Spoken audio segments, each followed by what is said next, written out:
بسم اللہ الرحمن الرحیم۔ آج کا جو ہمارا موضوع ہے وہ انتہائی اہم ہے، اور وہ اہم اس حوالے سے ہے کہ یہ عام زندگی میں اس کی پریکٹس ہے، اور عام زندگی میں یہ لوگ اس کو استعمال کرتے ہیں اور لوگ اس سے فائدہ اٹھاتے ہیں۔ آج کا جو ہمارا موضوع ہے وہ ہے سٹے آرڈر کے بارے میں، کہ سٹے آرڈر کیا ہے، اور سٹے آرڈر کیسے حاصل کیا جاتا ہے، اور سٹے آرڈر کیوں حاصل کیا جاتا ہے، اور سٹے آرڈر کے فوائد کیا ہیں،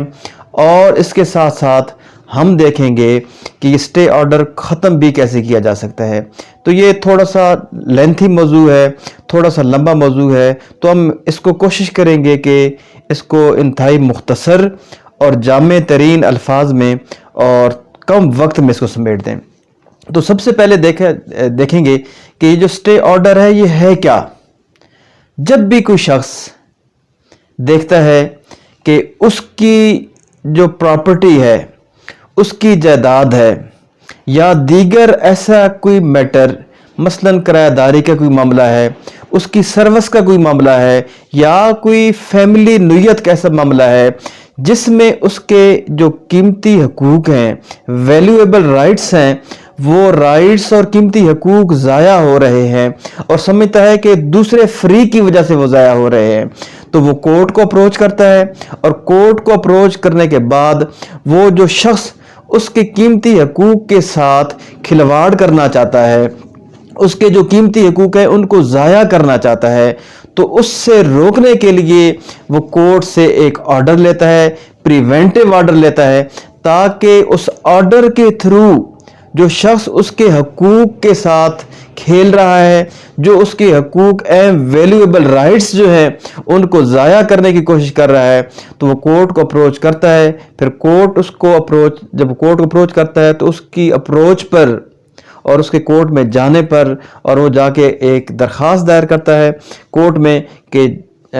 جناب میرے ساتھ یہ معاملہ درپیش ہے، اور اگر فلاں شخص کو ریسٹرین نہ کیا گیا، نہ روکا گیا، تو میرے جو قیمتی حقوق ہے وہ ضائع ہونے کا خدشہ ہے۔ جیسے مثال کے طور پر کسی شخص کا کوئی پراپرٹی کا کسی کے ساتھ معاملہ ہے، کوئی جوائنٹ پراپرٹی بھی ہو سکتی ہے، یا اس کی اپنی واحد ملکیت بھی ہو سکتی ہے، تو اگر کوئی شخص دوسرے شخص کی جگہ پہ قبضہ کرنے کی کوشش کرتا ہے، تعمیرات کرنے کی کوشش کرتا ہے، یا اس پہ جو کھڑی فصلیں ہیں ان کو تباہ کرنے کی کوشش کرتا ہے، یا دیگر کسی بھی طریقے سے اس کی پراپرٹی کو، اس کی زمین کو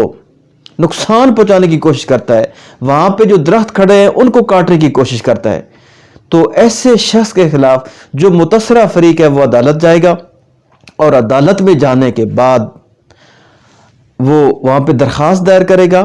دعویٰ دائر کرے گا، اور درخواست اس کے ساتھ دائر کرے گا، اور اس کی درخواست پہ جو کورٹ انٹرم آرڈر ایک دے دے گی اسے، اور جو شخص کسی کی زمین پہ قبضہ کر رہا ہے، کسی کی زمین پہ تعمیرات کر رہا ہے، کسی کی زمین پہ جو لگے درخت ہے وہ کاٹ رہا ہے، اس زمین سے کوئی رستہ بنا رہا ہے، یا کوئی بھی ایسی نوعیت کا، اس طرز کا، یا ایسا کوئی معاملہ کر رہا ہے جس سے دوسرے کی پراپرٹی کے ضائع ہونے کا خدشہ ہے، تو کورٹ اسے ایک آرڈر دے دے گی کہ آپ فلاں تاریخ تک، نیکسٹ ڈیٹ تک آپ اس کام کو کرنے سے باز اور ممنوع رہیں اور ریسٹرین رہیں۔ وہ جو آرڈر ہوتا ہے، جو کورٹ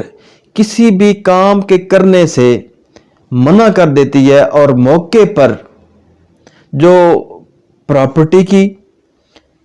موقع کی یا جو صورتحال ہوتی ہے اس کو بحال رکھا جاتا ہے، اس کو سٹے آرڈر کہتے ہیں، اور اس کو جو ٹرم ہوتی ہے وہ سٹیٹس کو کی، کہ ایز اٹ از، جیسے موقع پہ موجود ہے اس کو ایسے ہی برقرار رکھا جائے۔ تو یہ ہوتا ہے سٹے آرڈر یا سٹیٹس کو۔ اب سٹے آرڈر مختلف قسم کے ہو سکتے ہیں، کہ اگر کوئی شخص سروس میں ہے تو سروس میں محکمہ اس کے ساتھ کوئی پرابلم کریٹ کرتا ہے، اس کے ساتھ اس کی ٹرانسفر ہو جاتی ہے، یا دیگر ایسے کوئی معاملات ہو جاتے ہیں، تو متعلقہ کورٹ کو اپروچ کرتا ہے، اور اپروچ کرنے کے بعد اس کورٹ سے وہ جو آرڈر اس کے خلاف ایشو ہوتے ہیں ان کو جا کے وہ رکوا دیتا ہے اور وہ سٹے لے لیتا ہے، تو اس سے بھی سٹیٹس کو کہا جاتا ہے، اسے بھی سٹے آرڈر کہا جاتا ہے۔ اسی طرح اگر فیملی میٹرز ہے، کسی کی کوئی سامان جہیز ضائع ہو رہا ہے یا کوئی پراپرٹی ہے، اگر کوئی شخص وہ کسی حق مار میں کسی کی پراپرٹی لکھی ہوئی ہے اور اس پراپرٹی کو آگے ٹرانسفر کر رہا ہے، تو اس کے ٹرانسفر کرنے کے خلاف بھی وہ جس شخص کی پراپرٹی ہے وہ کورٹ میں جاتا ہے، تو کورٹ اس کو جو سٹے آرڈر ہے وہ دے دیتی ہے کہ جب تک اس کیس کا فیصلہ نہیں ہوتا ہے، جب تک کوئی معاملہ سیٹل نہیں ہوتا ہے آپس میں، اس وقت تک آپ اس میں ریسٹرین رہیں بیچنے سے۔ یا دیگر اگر کسی شخص کا کسی کے ساتھ ایگریمنٹ ہے، تو ایگریمنٹ میں کوئی ایسا پرابلم بن جاتا ہے، کوئی پراپرٹی ہے کسی شخص نے خریدی ہے، وہ شخص کسی دوسرے شخص کو بیچنا چاہتا ہے اور بیچ رہا ہے، تو اس ایگریمنٹ کی بیس پہ وہ جو متاثرہ آدمی ہے، متاثرہ فریق ہے، متاثرہ شخص ہے، ایگریو پارٹی ہے، وہ جا سکتی ہے کورٹ میں اور کورٹ کو اپروچ کر سکتی ہے کہ چونکہ جناب میں نے اس ایگریمنٹ کے تحت پہلے یہ پراپرٹی خریدی ہے تو میرا پہلا رائٹ ہے، اور جب تک وہ میرے ساتھ اس کا کوئی میٹر سالو نہیں ہوتا تب تک یہ اس کو فردر رینیٹ کرنے سے یا اس کو بیچنے سے باز و ممنوع ہے۔ اسی طرح کرایہ داری کے معاملات ہوتے ہیں، تو کرایہ داری کے معاملات میں کرایہ دار بھی اور مالک بھی اس پراپرٹی کا جو آپس میں جن کا میٹر ہوتا ہے وہ دونوں جا سکتے ہیں ایک دوسرے کے خلاف کہ وہ ضائع نہ کرے، وہ آگے کرائے پر نہ دے۔ تو اب اس کو دیکھنا پڑے گا کہ قانونی اس میں کیا ہے۔ تو اس کو میں عرض کرتا ہوں کہ یہ آرڈر 39 ہے، آرڈر 39 رول 1-2 یہ سٹے آرڈر کو ڈیل کرتا ہے۔ اس کی ورڈنگ کیا ہے؟ اس کی جو ورڈنگ ہے، اب اس میں ذرا ملاحظہ فرما لیں کہ cases in which temporary injunction can be granted, injunction بھی اسے کہا جاتا ہے، سٹے آرڈر کو انجیکشن بھی کہا جاتا ہے۔ عام فہم زبان میں تو سٹے آرڈر کہا جاتا ہے، یہ سٹے کہا جاتا ہے، لیکن جو لیگل ٹرمز ہے اس میں اس کو انجیکشن کہا جاتا ہے۔ تو یہاں پہ ذکر کیا گیا ہے کہ cases in which temporary injection میں بی گرانٹیڈ، کہ کون کون سے ایسے کیسز ہیں جن میں یہ ٹیمپرری انجیکشن یا سٹے جو ہے وہ جاری کیا جا سکتا ہے۔ تو اس میں آگے کہا گیا where in any suit it is proved by affidavit or otherwise، اس میں اے آگے اس کا that any property in dispute the suit is in danger of being wasted, damaged or related by any party to the suit or wrongful sold in execution of a degree، کہ کیا کہ ایسی کوئی پراپرٹی جس کے ضائع ہونے کا خدشہ ہو، جس کو نقصان ہونے کا خدشہ ہو، یا اس کی الینیشن کا کوئی پرابلم ہو، اس کو بیچنے کا کوئی مسئلہ ہو، اور وہ کیا ہو اس میں کہ کوئی رانگ فلی وہ سولڈ ہو رہی ہے یا کسی ڈگری میں ہو رہی ہے، تو وہ اس کے خلاف بھی جو سٹیٹس کو ہے وہ، یا اس کے خلاف بھی جو سٹے ہے وہ جاری کیا جا سکتا ہے۔ اب دوسرا اس میں بھی ہے کہ that the defendant threatens or intend to remove or dispose of his property with a view to defraud his creditors, the court may by order grant a temporary injunction to restrain such act or make such other order for the purpose of staying and preventing the wasting, damaging, alienation, sale, removal or dispossession of the property as the court thinks fit until the disposal of the suit or until further orders۔ یہاں پہ بڑی کیٹاگریکلی اس کی سٹے کے جو معاملات ہیں ان کی وضاحت کر دی گئی ہے۔ آرڈر 39 رول 1-2 میں اس کی وضاحت کر دی گئی ہے، جو 1 ہے اس کا میں نے آپ کے سامنے پڑھا۔ تو اس میں یہ کہا گیا کہ کسی کی پراپرٹی کے ضائع ہونے کا خدشہ ہو، کسی کے سیل ہونے کا خدشہ ہو، کسی کو ڈیمیج ہو رہا ہو، کسی کی پراپرٹی ویسٹ ہو رہی ہو، تو وہ کورٹ کو اپروچ کرے گا، اور کورٹ کیا کرے گی کہ اس پہ ایک آرڈر جاری کر دے گی۔ آرڈر کیا جاری کر دے گی کہ اس کو جو until the disposal of suit اور until the further order، کہ جب تک اس کیس کا فیصلہ نہیں ہوتا یا اس کی بابت دیگر آرڈرز نہیں آتے، تب تک یہ ریسٹرین رہیں،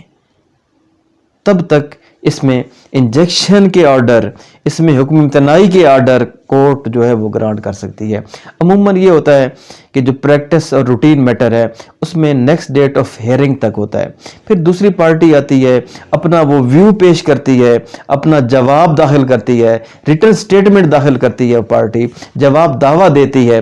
اور جب وہ جواب دعویٰ دیتی ہے تو پھر اس کے بعد آرگومنٹس ہوتے ہیں۔ ان آرگومنٹس پہ پھر کورٹ دیکھتی ہے کہ کس فریق کا جو موقف ہے وہ سچ کے قریب ترین ہے، کس کا موقف جو ہے وہ حق کے قریب ترین ہے۔ وہ اپنے ڈاکومنٹس دونوں فریقین جو ہیں، دعویٰ کرنے والا مدعی بھی اور جس کے خلاف دعویٰ ہو رہا ہے مدعا علیہ بھی، وہ پیش کرتے ہیں، اور جب وہ پیش کرتے ہیں تو کورٹ ان میں سے پھر نتیجہ اخذ کرتی ہے کہ کون جو شخص ہے وہ حق پہ ہے۔ تو اب اس میں یا تو پھر سٹے کو کنفرم کر دیا جاتا ہے یا پھر سٹے کو ویکیٹ یا ختم کر دیا جاتا ہے۔ تو یہ ہے سٹے کہ جب کسی شخص کی پراپرٹی، کوئی اہم حقوق جو ہیں ان میں کوئی پرابلم آ رہا ہے، ان کو ڈیمیج ہونے کا خطرہ ہے، ان کو ویسٹ ہونے کا خطرہ ہے، یا دیگر ایسے کوئی معاملات ہیں کہ وہ اس میں آ رہے ہیں، تو وہ جو متعلقہ کورٹ ہے، سول کورٹ ہے، جو متعلقہ کورٹ اس کی بنتی ہے، تو اس میں اپروچ کر سکتا ہے، اور کورٹ اس کو اس کی اپروچ پہ، اس کی درخواست پہ، اس کے دعوے پہ، اور ساتھ یہ لکھا ہے کہ جب قانون میں کہ جب وہ اپروچ کرے گا تو ساتھ ایک ایفیڈیوٹ بھی سبمٹ کرے گا،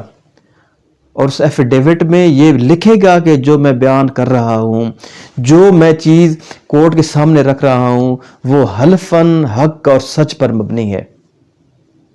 اور اس میں کسی قسم کا جھوٹ نہیں ہے۔ ایفیڈیوٹ بیان حلفی وہ سبمٹ کرے گا، اور اس کی سبمیشن پہ پھر کورٹ اسے کر دے گی۔ تو یہ ہے سٹے، اور یہ ہے اس کے کانسیکوینسز اور دیگر معاملات۔ بہت شکریہ۔